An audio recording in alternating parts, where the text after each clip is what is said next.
Hello, ఈరోజు మనం ఇంట్లో టైం పాస్కి తినడానికి అటుకుల చుడువా చేసుకుందాం. తాలింపు అంటాం కదా అది.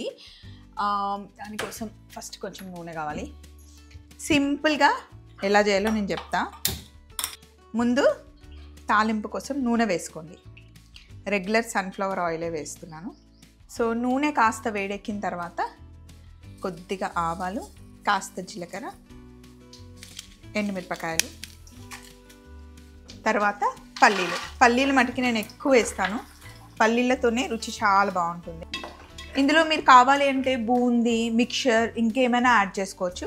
సగ్గుబియ్యము, పెద్ద సగ్గుబియ్యం ఉంటాయి కదా, నైలాన్ సగ్గుబియ్యం అంటారు, అవి కూడా వేయించి వేసుకో. పల్లీలు కాస్త వేగిన తర్వాత పుట్నాలు వేసేయండి.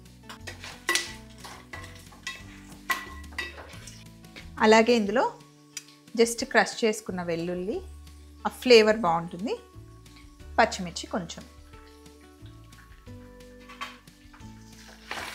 మధ్య మధ్యలో పచ్చిమిర్చి తగులుతుంటే చాలా బాగుంటుంది. అలాగే కరివేపాకు. పల్లీలు, పుట్నాలు వేగిన తర్వాత ఉప్పు వేద్దాం. ఇందులోనే తాలింపులోనే ఉప్పు వేయాలి, అటుకుల పైన వేస్తే సరిగ్గా కలవదు. మనం తీసుకునే అటుకులకి సరిపడా ఉప్పు, అలాగే పసుపు మటుకి కొంచెం ఎక్కువే వేసుకోవాలి. అటుకులకి ఆ కలర్ పట్టుకుంటేనే బాగుంటుంది.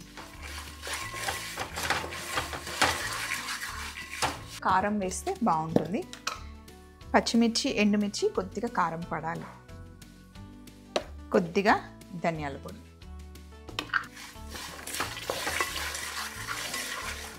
పల్లీలు వేగాలి. పల్లీలు వేగకపోతే మటుకి బాగుండదు. ఇప్పుడు ఇక్కడ చూడండి, ఇది పత్లా అటుకులు అంటారు, డిస్కో అటుకులు అంటారు అనమాట. ఇప్పుడు మనం ఇలా తాలింపు చేసుకోవడానికి ఈ అటుకులే బాగుంటాయి. ఉప్మా అటుకులు మళ్ళీ బాగుండవు. ఇందులో వేసేసుకోండి. ఇలా మెల్లిగా కలుపుకోవడమే. లేదు అంటే కొంచెం పెద్ద గిన్నెలోకి షిఫ్ట్ అయినా చేసుకోవచ్చు. చిన్నగా నిదానంగా మెల్లిగా కలిపాను నేను. మీరు ఇంకొంచెం పెద్ద గిన్నె పెట్టుకోండి. నేనైతే ఎక్కువగానే వేసాను. అంతే. ఇలా అన్నీ మిక్స్ చేసుకొని స్టవ్ మటుకి చిన్న మంటలో పెట్టుకొని తిప్పుకోండి. అండ్ కింద గిన్నె కూడా కొంచెం లావుగా ఉన్నదే పెట్టుకోవాలి. చిన్న మంటలో పెట్టుకొని ఇలా తిప్పుతూ ఉంటే అటుకులు వేడవుతాయి. వేడైన తర్వాత క్రిస్పీగా అవుతాయి. ఒకసారి నోట్లో వేసుకొని చూసి ఉప్పు కారం సరిపోయిందో లేదో చెక్ చేసుకొని కావాలి అంటే ఉప్పు కారం పైన కొంచెం యాడ్ చేయొచ్చు. ఉప్పు కారం అయితే కరెక్ట్గా సరిపోయాయి. ఇంకా 5 మినిట్స్ చిన్న మంటలో పెట్టి మెల్లి కలుపుతూ ఉండాలి. అప్పటికి కూడా మొత్తం కంప్లీట్గా క్రిస్పీ అవ్వవు. చల్లగా అయిన తర్వాత క్రిస్పీగా అవుతాయి. మొత్తం చల్లగా అయిన తర్వాతనే డబ్బాలో పెట్టి మూత పెట్టాలి. లేదంటే ఆవిరి పట్టి తొందరగా పాడైపోతాయి అన్నమాట. ఇలా తిప్పుతూ ఉంచుకోవాలి ఒక 5 మినిట్స్ చిన్న మంటలో.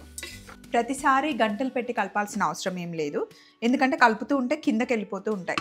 ఇలా చూడండి, 2 బట్టలు పట్టుకొని ఇలా తిప్పడమే.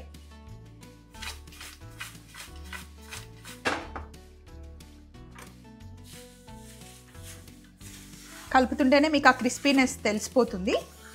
అప్పుడు ఇంకా స్టవ్ ఆఫ్ చేసేసుకోవడమే. పక్కన పెట్టేస్తే మొత్తం చల్లగా అయ్యేసరికి మంచి క్రిస్పీగా అవుతాయి అన్నమాట. చాలా సింపుల్. ఇలాంటి సింపుల్ రెసిపీస్ ఎన్నో చేద్దాం. మళ్ళీ కలుద్దాం స్వప్న వైట్ల ఛానల్లో. బాయ్.